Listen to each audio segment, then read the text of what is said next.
कर लो। एक संत थे, मठ बनाया हुआ था उन्होंने, उसमें बहुत सारे बालक शिष्य रहते थे, सब गुरुजी की सेवा करते थे। अब एक दिन पता नहीं क्या हुआ, भगवान कोई लीला करवाते हैं ना तो वो उसमें भी कुछ ऐसा ही कृत्य करवा देते हैं। उन संत का किसी युवती पर मन आ गया और युवती को अपने आश्रम पर ले आए और उसी के संग रहने लगे।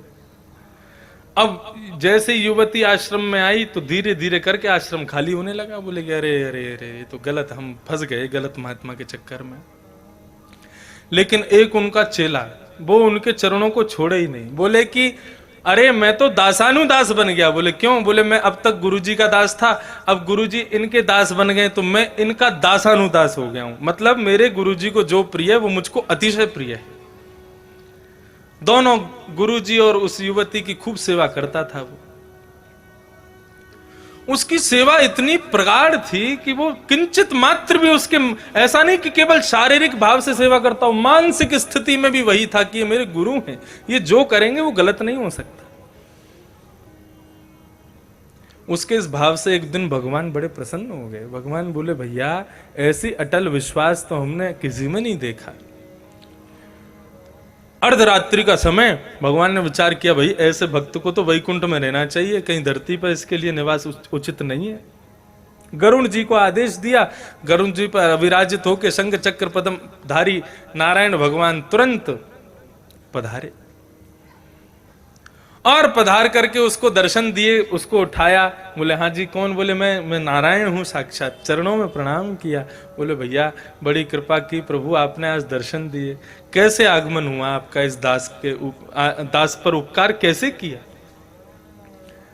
भगवान ने कहा हम तुम्हारी गुरु निष्ठा से बड़े प्रसन्न हैं, हम तुमको वैकुंठ ले जाने के लिए आए हैं। चलो गरुड़ पर हमारे पीछे विराज जाओ और चलो वैकुंठ चलते हैं। वहां सब भक्त वैष्णव तुम्हारा इंतजार कर रहे हैं, तुम्हारे लिए मृत्यु लोग नहीं है, वैकुंठ लोग। वो कहने लगा प्रभु आपकी बड़ी कृपा, आप पधारे, लेकिन मैं बिना गुरु आज्ञा के कुछ नहीं करता।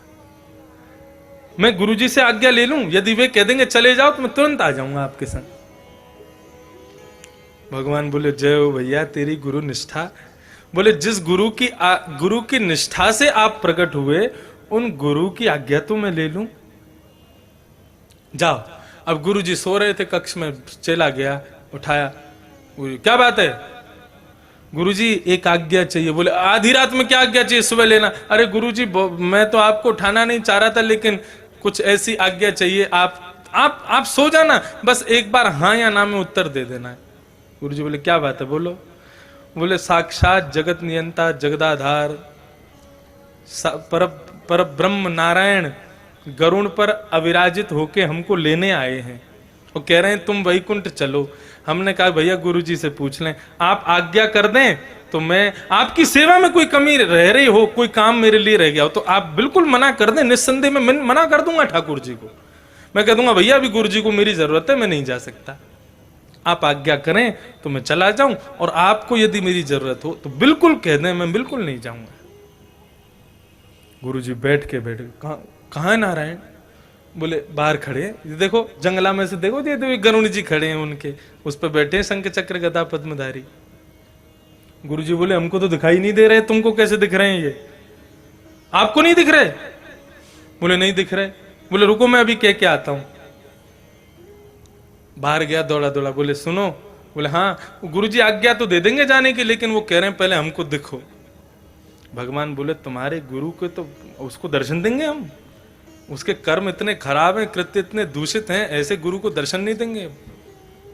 भक्त खड़ा हो गया तो फिर ठीक है अपना गरुण लो जाओ यहां से, हमने तो बुलाया नहीं आपको, हमारे गुरुजी को दर्शन नहीं दोगे? जिन गुरु की आज्ञा का पालन का प्रभाव था कि आप आए, उन गुरु को ही दर्शन नहीं दोगे आप? हमें ले जाना चाहते हो तो पहले गुरु को दर्शन दो, गुरु को दर्शन होंगे, वे आज्ञा करेंगे तो मैं चलूंगा। भगवान बोले अब ठीक है दर्शन दे देते हैं। अब गुरु जी को दर्शन ठाकुर जी ने दे दिए, लेकिन ठाकुर जी मुरझाए हुए बैठे क्योंकि इच्छा नहीं थी, लेकिन भक्त कह रहा था दे दिए। गुरु जी ने चला बोला सुन सुन यहाँ पे आ। बोले हाँ इनसे कह दो तुमको अकेले क्यों ले जा रहे हैं, हमको भी ले चलें संग में। चेला बोला, अरे गुरुजी आपकी आज्ञा सिरोधार। गया दौड़ा दौड़ा भगवान के चरण पकड़ लिए, बोले हमारे गुरुजी कह रहे हैं तुम अकेले नहीं जाओगे, हम भी तुम्हारे संग चलेंगे। तुम बोले तुमने कहा था दर्शन दे दो, हमने दे दिया, अब वैकुंठ में इसके लिए स्थान नहीं है। अरे वैकुंठ ऐसे लोग नहीं जाते हैं, अत्यंत पापी आदमी ये वैकुंठ जाएगा। तो बोले फिर जाओ आप, मैं भी नहीं जाऊंगा, गुरुजी नहीं जाएंगे तो। भगवान बोले अच्छा ठीक है, गुरुजी को बोल दो आ जाएं वो भी, तुम और गुरुजी दोनों चलो। अब वो गया, गुरुजी भगवान राजी हो गया, जल्दी चलो ठाकुर जी खड़े हैं, अब बहुत परेशान कर दिया हमने।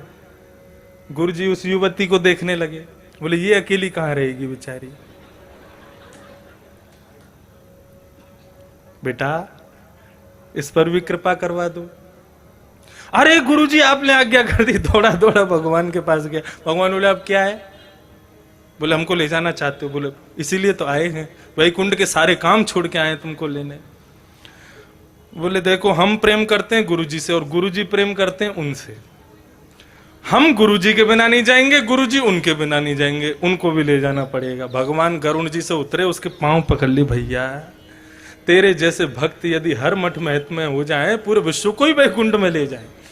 और उसकी गुरु निष्ठा, गुरु आज्ञा का ये प्रभाव कि अत्यंत दूषित हृदय वाले गुरु भी और वो युवती भी तीनों गरुड़ पर विराजे हैं भगवान के साथ और सीधे वैकुंठ को प्रस्थान कर गए। ऐसे ही नहीं, सूरदास जी महाराज गा रहे हैं, दृढ़ इन चरणन केरो भरोसो, गुरु जी आपकी आज्ञा ही सिरोधार है, आपकी आज्ञा ही सर्वस्व है मेरे लिए। ऐसे भाव ही मानव को सच्चा भक्त बनाते हैं।